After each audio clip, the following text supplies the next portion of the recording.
Zik yore. Akhoi gi Mr. Dev mit baby so thengnare.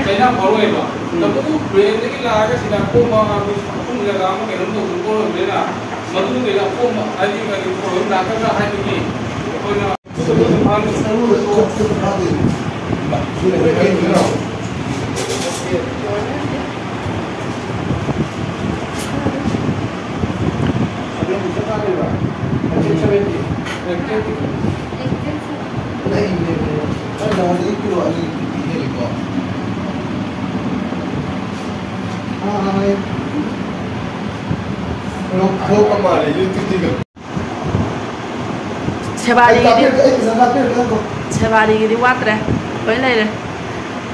Dah boy ai puk sini bo sini doy dah. Manipur di bawah kita mesti pergi sekolah tu dah. Mana? Debo na men sebari ne. Tu sang gare hujit.